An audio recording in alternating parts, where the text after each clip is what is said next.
首先咧，我材料裏邊咧，我有2磅嘅，呢個就係嗰個肩脊肉啦 ，shoulder blade steak。咁咧呢度2磅，咁我就會用2塊嘅玫瑰腐乳。第一樣嘢咧就壓一壓佢先。嗱，你見佢同其他腐乳唔同咧，就算佢壓咗落去咧都紅色嘅，所以佢嘅顏色咧係好靚下㗎。嗱，我將啲腐乳壓扁佢啦。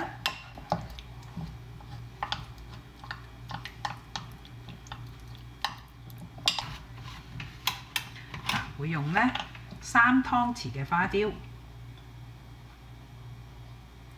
然後咧就1湯匙嘅玫瑰露酒，增加個玫瑰嘅香氣啦，襯翻個腐乳。咁另外咧就喺個圓罌嗰度，即係裝腐乳嗰罌度咧，滗2湯匙嘅汁出嚟。嗱，跟住咧我哋就攪勻佢先，盡量將啲腐乳咧同埋嗰啲酒本身嘅腐乳汁咧就攪勻佢。咁攪勻咗之後咧，我哋再加埋其他調味。嗱，我會用1茶匙嘅椰汁，就咧話明係叉燒啦。咁咧就梗係要有叉燒醬啦，2湯匙嘅叉燒醬。嗱，就再加入生抽2湯匙。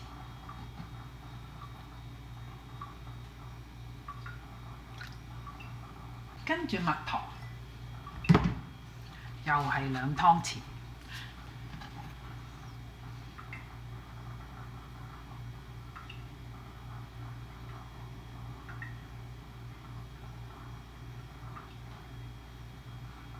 嗱，跟住又再攪勻佢咯喎。嗱，預備好個醬汁咧，我哋將呢個肩脊肉拎出嚟。擺喺一個大啲嘅碟或者即係你自己喜歡啦嘅缽又好，然後就將啲醬汁倒晒落去。嗱，將啲醬汁倒晒之後咧，用手幫佢按摩啲肉，咁樣佢係易啲入味啦。嗱，兩邊都要按摩下，好香。嗱，跟住咧就轉佢去密封袋咯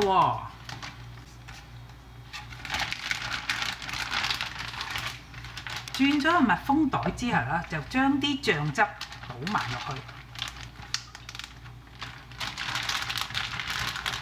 咁樣平排啦，平鋪啦。嗱，咁之後咧就擺喺個盒度，然後擺喺雪櫃度醃佢，醃足1日24個鐘頭。咁中途咧12個鐘嘅時候咧，你就咁樣轉一轉個袋，轉一轉個袋，變咗嗰邊咪又醃翻咯。咁盡量令到佢咧醃得入味同埋均勻。嗱，好啦，個豬扒醃咗24個鐘頭之後咧，我就將佢擺落個焗盤度，連埋啲汁倒埋落去，跟住就預熱咗個焗爐去450度嘅 Fahrenheit 啦，即係咧呢個攝氏嘅232度。我擺佢入去咯喎。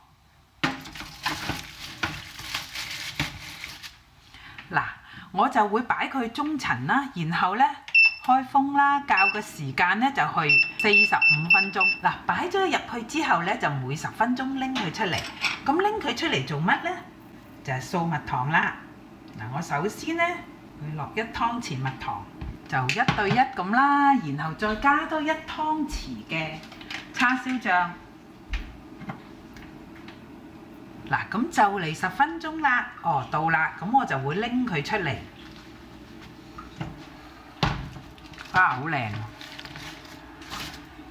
拎佢出嚟之後咧，嗱，有個時間繼續去，就攪勻頭先嗰嘅1湯匙嘅蜜糖同埋1湯匙嘅叉燒醬啦，然後咧就掃一浸上去啦。掃完之後咧就反轉佢。跟住再掃一浸，好啦，掃完之後咧，兩邊掃咗蜜糖叉燒汁之後咧，我哋就將佢擺翻落去咯喎。得啦，俾大家睇下啦。睇下幾靚焗到。咁我就會稍為放涼，稍微放涼完之後咧，我先將佢切件。咁一陣間咧，大家就睇到入邊嘅肉質咧都醃同埋焗到好靚嘅。